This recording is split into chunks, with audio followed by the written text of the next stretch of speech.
يا صباح الخير ويا اهلا بالحلوين اللي على طول بيوحشوني. اخباركم ايه؟ يا رب تكونوا بخير.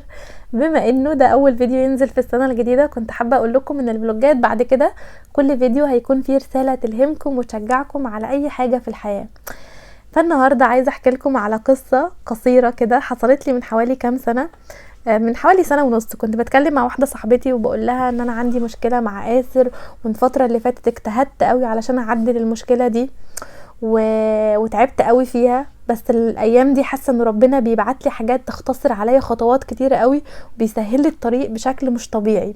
كنا بنتكلم عادي يعني، فردت عليا وقالت لي ايه جميله قوي. انا كنت عارفه الايه دي، بس عارفين لما تحسوا ان انتوا لاول مره تتاثروا بيها قوي وتحسوها قوي.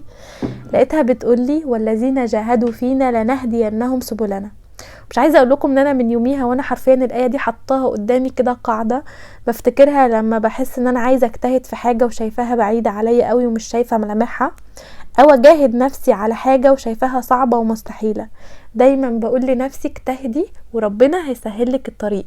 عندكم مثلا صلاة الفجر، في البداية لما بنجتهد علشان نتعود نصحى في الوقت ده بتبقى الوقت ده الصحيان فيه شاق وصعب علينا قوي، بس بعد كده ربنا بيسهلها لنا لدرجة ان هي بتكون اخف واحب صلاة علينا على قلوبنا في اليوم كله. في اكيد حاجات هتساعدنا وبتحفزنا على الصحيان في الوقت ده. يعني انا بالنسبه لي كنت في البدايه بسمع ناس جميله، ناس دعاء بيتكلموا عن فضل الصحيان في الوقت ده، فتاثرت قوي وحبيت الوقت ده لدرجه ان انا اتمنيت واجتهدت ان انا لازم اصحى في الوقت ده، وكنت بستموت عليه حرفيا. تاني حاجة، قبل ما تنامي خدي بالأسباب. في البداية الموضوع ده بينفع معانا وبيبقى مهم جدا جدا انك تظبطي منبه وتنامي بدري. في البداية الحاجات دي هتساعدك، بعد كده مخك هيتعود على الصحيان في الوقت ده. وقبل ما تنامي وانتي قاعدة على السرير كده ادعي بصدق يا رب يا رب يا رب انا بجد نفسي اصحى في الوقت ده. تالت حاجة، ويمكن دي من اكتر حاجات اللي بتفوقني لما بكون داخلة في النوم، اشربي بقين 3 مية، هتحس ان دماغك فوقت على طول وقادره تقومي تعملي حاجه وقادره تقومي تصلي. الحركه دي اتعلمتها لما كان آسر بيبي، فكنت اللي هو بنام على طول واصحى على طول، فلازم اشرب بقين ميه علشان الحق افوق نفسي. انتوا عارفين المأساة بتاعت اول مرحله. رابع حاجه، ان يكون عندك حافز يصحيكي في الوقت ده. احنا كبشر بيبقى محتاجين حافز يصحينا، زي الناس اللي بتظبط المنبه علشان تصحى على ميعاد الشغل، فبيقوموا يجروا يلبسوا ويروحوا الشغل على المنبه عادي جدا، علشان ده شغلهم ومصدر رزقهم، ولو غابوا يوم مش هينفعوا يغيبوا اليوم التاني وهكذا. برضو احنا بنبقى محتاجين حافز يشجعنا على ان احنا نقوم نتنفض من السرير في الوقت ده علشان نقوم نصلي، نبقى بنقوم كده بكل حب. اول حاجة الراحة والسكينة، يمكن دي اكتر حاجة بتحفزني على الصحيان لوقت الفجر. الراحة والسكينة والهدوء اللي هتحسوه في الوقت ده ملوش بجد ملوش وصف. كمان انك هتكوني طول اليوم في معية وفي رعاية ربنا، ان الوقت ده وقت دعوات مستجابة، انه كمان بيقولوا ان الوقت ده بيتوزع فيه الارزاق، فانتوا عندكم 100,000 سبب ممكن يشجعكم ويحفزكم على ان انتوا تجتهدوا ان انتوا تصحوا لصلاة الفجر. باختصار كل اللي عايزه اقوله لكم او رسالتي ليكم قبل ما نبتدي اليوم، اجتهدوا في اي حاجه في الحياه عايزين تعملوها وربنا هيسهل لكم الطريق ان شاء الله. تعالوا بقى نبتدي اليوم ونقول صباح الفل، صباح النشاط، صباح كل حاجه حلوه. طبعا انتوا عايزين تعرفوا انا بعمل ايه. انا بعمل وافل يا جماعه، بقالي اسبوع واعده العيال ان انا اعمل لهم فطار وافل وبطنشهم، فقلت النهارده هعمل لكم. انا بعمل منه كميه كبيره، بعمله بطريقه اي حبيب بصراحه بيطلع احلى حاجه مظبوطه معايا، ان هو بيبقى مقرمش وفي نفس الوقت طري وحلو. بعمل منه كميه اللي هي بتبقى حاطه المقادير بتاعتها، هحطها لكم على الشاشه دلوقتي. وساعات بضاعف الكميه دي وبحطها في العلبه بتاعه تابر واحطها في التلاجة، بتقعد معايا لمده 3 ايام او اكتر. يعني في ناس بيقولوا ان هم ممكن يسيبوها اكتر من 3 ايام وبتفضل حلوه طالما حافظاها كويس. بس فانا بعمل، بس بصراحه الكميه عندي ساعات ما بتقعدش اكتر من 3 ايام، بفضل استخدمها على طول صبح وليل بقى، فبيبقى طعمها خطير وبتبقى سهله جدا جدا في الاستخدام. دايما برضو بتسالوني عن الساندوتش ميكر بتاعي اللي انا بستخدمه. انا عملت لكم ريفيو عنه من حوالي 2.5 سنين. النوع اللي عندي من بلاك اند ديكر اللي هو النوع الصغير مش الكبير. اللي عندي كان جاي ب3 اشكال، شكل للوافل وشكل للسندوتشات العاديه وشكل للسمبوسه. بس بصراحه الشكل بتاع السمبوسه ملوش اي لازمه وبيطلعها بشعه وبتطلع وحشه جدا، بس الشكل بتاع الوافل خطير وعملي جدا، والشكل بتاع السندوتشات فظيع. بصراحه من يوم ما جبته ماليش اي شكوى، بالنسبه لي انا حبيته جدا وكويس معايا. وعايزه اقول لكم على ملحوظه كمان، لو انتوا عايزين يعني هو عندي بقاله اكتر من 2.5 سنين. لو عايزين الاشكال بتاعته ما تلزقش في الاكل ولا تلزق في الوافل لما تيجي تعمليه، اوعي تغسليه ابدا في غسالة الاطباق. الغسالة بتاعه الاطباق بتشيل الطبقة العازلة اللي بتخلي بعد كده تيجي تعملي وافل او تحطي اي حاجة فيها عجينة تلاقي العجينة دي بتلزق وبتبقى مأساة حرفيا. بس شايفينه طالع بقى مقرمش وطعمه خطير بصراحة. احلى طريقة جربتها وحبيتها جدا هي طريقة اي حبيب، ما شاء الله عليها بجد. وصفاتها كتير، يعني كتير حاجات جربتها وتطلع حلوة، فربنا يرجعها لينا بالسلامة. يعني بجد من الناس المحبوبة واللي انا شخصيا بحبها قوي، ونفسي ترجع تاني تعمل وصفات ان شاء الله. بس يا جماعة المهم ان انا ما بحبش افطر بالحاجات المسكرة، بس قلت الموضوع اغراني. يعني عملت العيال بالنوتيلا، دايما بستخدم النوع ده من دريم، اللي هو النوتيلا بتاعت دريم دي بستخدمها اصلا من قبل المقاطعة، فنوعها ممتاز ودايما سعرها اقل بكتير من النوتيلا نفسها. المهم وطعمه خطير، يعني طعمها حلو قوي. عملت لي بقى يعني اخترت قطعة واحدة، عملت نصها شوكولاتة والنص التاني مربى، وقطعتها كده علشان انا الفترة دي يا جماعة ماشية على نظام التقليل، وبصراحة النظام ده جاب معايا نتيجة قوي. يعني خلال شهر بحس ان انا جسمي بيتظبط، ونفسيا انا بتظبط لما بظبط موضوع اكلي. والموضوع بقى ما بيكونش حرمان. في البداية بتحسي ان هو تجويع شوية، هبقى اكلمكم عن الموضوع ده بعدين، بس بجد مع الوقت حسيت ان انا بدأت الحمد لله اخس، وجسمي بقى مرضي بالنسبة لي. جيت اعمل قهوة راح المج اتكسر، فقلت له شكرا صباح الفل.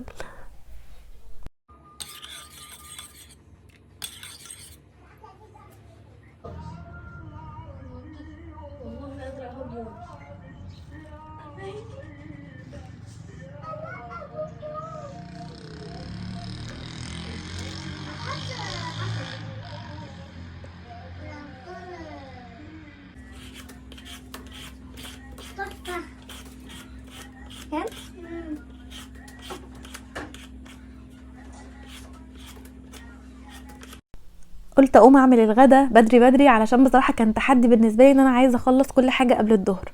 انا ما كنتش اعمل غدا دلوقتي، وكنت اصلا قاعده محتاره اعمل ايه يا ربي اعمل ايه يا ربي، لحد ما لقيت اقتراحات صينيه بطاطس بالفراخ. انتوا عارفين اكله الشعب المصري المميزه يعني، او المفضله لينا بالنسبه لنا كمهمهات، واكتر حاجه بنستسهلها ولما بنكون حيرانين. وبعدين جت في دماغي كده حاجه وانا قاعده قدام الشباك.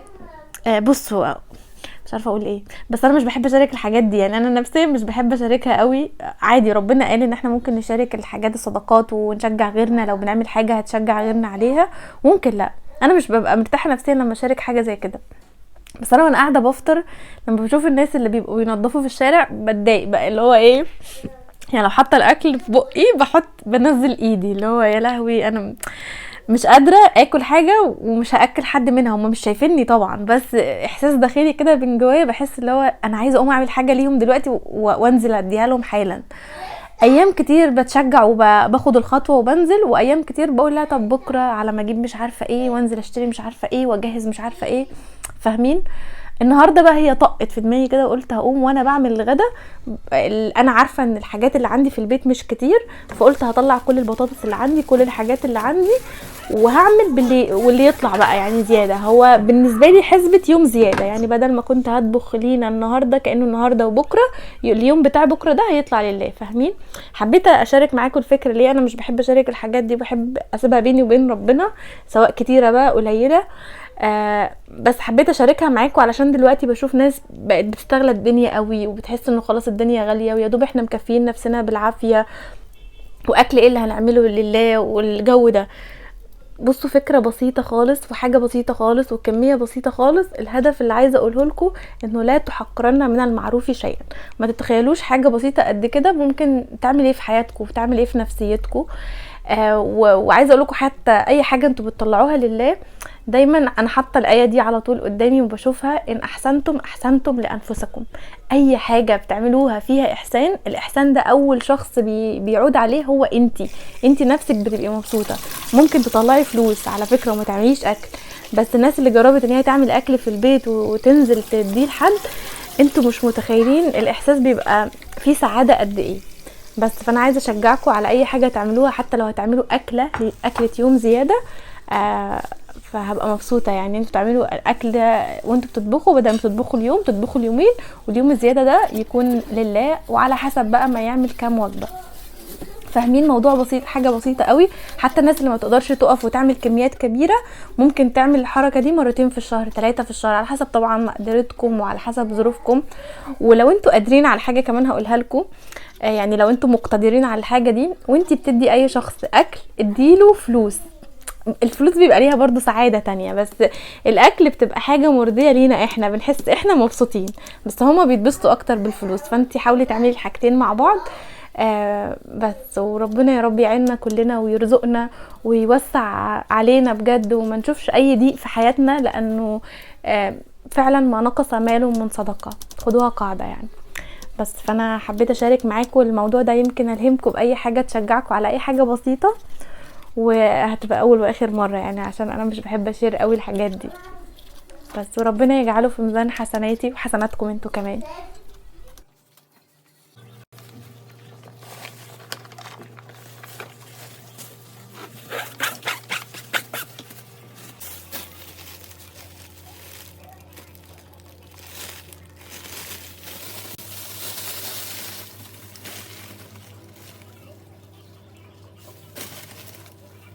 بصوا بقى، اللي ما جربش يحط الكاري الهندي على صينيه البطاطس بالفراخ فايته نص عمره. انا من زمان بكلمكم عن الكاري الهندي على صينيه البطاطس، حرفيا ما بيبقاش لها طعم بالنسبه لي من غيره، بيبقى بينقل طعمها نقله تانية خالص. بحط عليها ملح فلفل وكمون وبخلط كل الحاجات كده مع بعضها خلطه بيتا كده بالصلصه، بتطلع طعمها حلو قوي. بسيبهم كده يتبلوا على بال ما ادي الفراخ صدمه.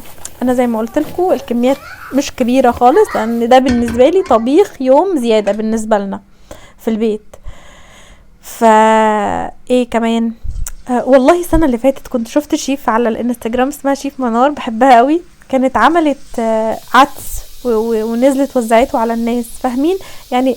اي حاجه، المهم ما تستبسطوش الحاجه اللي انتوا بتعملوها دي، يعني المهم دي تكون اقصى طاقتكم او اقصى حاجه ممكن تقدروا تعملوها، احسن بكتير من ان انتوا تلغوا الحاجه دي. وصدقوني بقى استنوا فتوحات كده، يعني حاجات ربنا هيرزقكم بيها وهيوفقكم فيها وهيسهلها لكم بشكل ما تتخيلوهوش.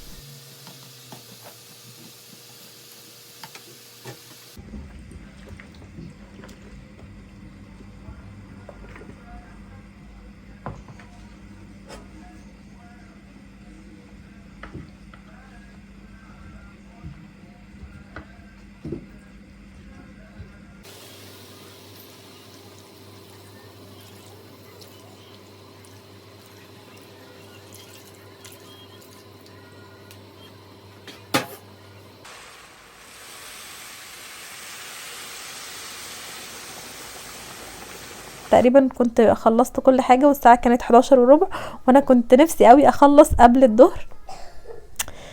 بس كنت عايزه كمان بالمره كده اوريكم المحل ده، علشان لو انتوا من العاشر من رمضان. المحل ده دايما بجيب منه الحاجات اللي بيبقى ليها علاقه بقى بالاطباق والحاجات اللي هي مواد التعبئه والتغليف زي ما هم كاتبين على الشنطه بالظبط. المهم العنوان بتاعه ده انا جبت من اللي هو المحل اللي في المجاوره السادسه في صدناوي، امام مدرسه الثانويه للبنات السادات، ده اللي انا جبت منه. الاسعار عندهم كويسه، وبصراحه اللي بيعجبني عندهم اكتر ان بلاقي كل حاجه، عارفين كل حاجه وكل الاشكال اللي انتوا عايزين تتخيلوها او ما تتخيلوهاش هتلاقوها عندهم على طول. ببقى جايبه الدسته دي من المعالق، بتبقى عندي كده احتياطي، ساعات احنا كمان بنستخدمها في الطوارئ. الحاجات دي انا جايباها من فتره، بس قلت اوريها لكم يعني بالمره. لما جبت الكيسه دي كنت مخبيها في جنب كده، وكنت جايبه دول علشان عايزه اعمل جايبه اطباق من دي. انا عارفه ان هي مضره وغلط يا جماعه، بس انا بحب اعمل فيها اللي هي الطواجن بتاعه المكرونه البشاميل، واحطها في الفريزر واطلعها كده بس على التسويه على طول، بتبقى خطيره وبتسهل عليا، وكاني في يوم جبت اكل من بره يعني. بس ده انا بعتبرها كده. هي غلط امتى؟ لما اكون هاكل فيها كل يوم. وكنت جبت دول، والله تصدقوا فكرتوني بيهم لما طلعت الحاجات افتكرتهم. انا جايباهم بقالهم فتره، كنت عايزه اعمل فيهم، اجرب اعمل فيهم الكيك في الاير فراير. شفت ناس كتير بتعمل كيك في الاير فراير في الحاجات اللي زي دي، فان شاء الله تظبط. هبقى اجربه معاكم باذن الله في اي فيديو من الفيديوهات الجايه واقول لكم ظبط ولا لا. ودي الاطباق اللي بتوزعوا فيها الاكل، يعني بتكون صحيه لمره واحده، الاستخدام مره واحده، تحطوا فيها الوجبات او الاكل. انا بحب اللي بتكون مفتوحه اكتر من متقسمه، يعني بتدينا كده اريحيه. وفي الاطباق دي كمان ممكن لو انتوا حابين توزعوا فيها الكيك، الحاجات اللي هي بتكون ناشفه، سندوتشات حاجه. وبرده احتياطي افرشوا فيها ورق زبده، دايما بفرش فيها ورق زبده احتياطي، علشان برضو الحاجه دي مش صحيه. اوعوا تحطوا فيها اي حاجه سخنه لان هي مش صحيه مع الحاجات السخنه. بس الاستاذ اسر عامل لي هيصه بس عشان كده انتوا سامعين صوته. بس كده حبيت اشارك معاكم الحاجات، والحمد لله بجد خلصنا كل حاجه قبل الظهر. والكميه ما كانتش كبيره انا عارفه، بس كنت مبسوطه، يعني حاجه بسيطه وطقت في دماغي وعملتها كده، اللي هو اول مره اخد قرار واقوم انفذه في وقتها. انتوا فاهمين؟ ده بالنسبه لي كشيماء انجاز.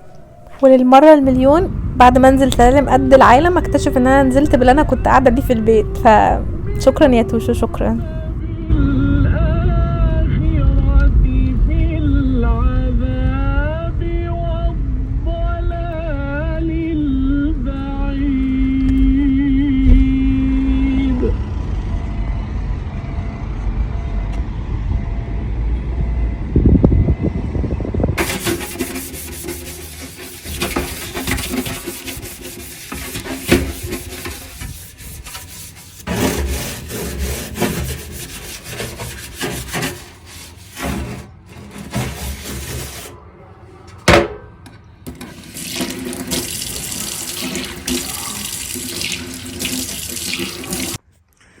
دي قاعده مش عارفه الاضاءه كده حلوه ولا لا، كده احلى والله، كلهم زي بعض. المهم يعني كنت عايزه اكلمكم عن الحاجات دي. بصراحه مش قادره اتخطى ان انا ما اقولش تجربتي معاهم.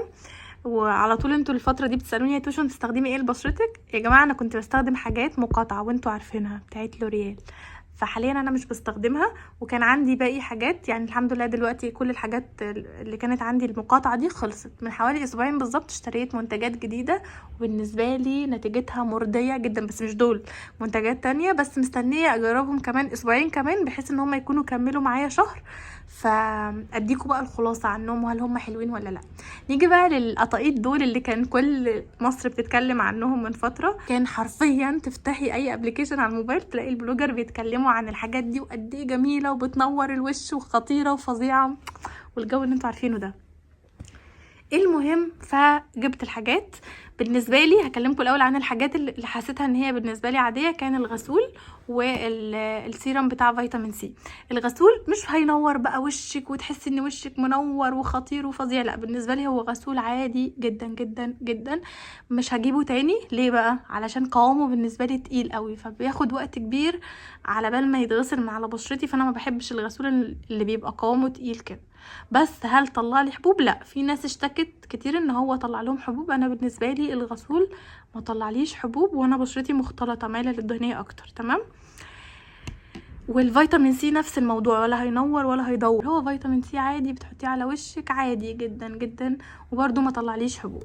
نيجي بقى للثلاث قطاقيط دول، اللي هو لو انتوا بجد حرفيا عايزين يطلع لكم حبوب استخدموا الثلاث كريمات دول، بس مش هقول لكم اكتر من كده. الحاجه الوحيده اللي كان نفسي اسمعها من اي حد بيعمل اعلان عن المنتجات دي ان هو يقول انطباع عنها. هي ممكن الحاجات دي تنفع لناس وما تنفعش لناس. في ناس ممكن تطلع لهم حبوب وفي ناس لا. انا من الناس اللي طلعوا لي حبوب، بس كان نفسي حد يقول لي يا جماعه انتوا هتجيبوا الكريم ده او الكريم ده او الكريم ده هو حلو، لو هو تجربتها حلوه فيه فعلا، بس تقول انه بيبقى تقيل قوي على البشره لدرجه ان انت بتعرقي، البشره بتعرق. عارفين لما تحسوا بشرتكم بتعرق وبتخرج ميه كده؟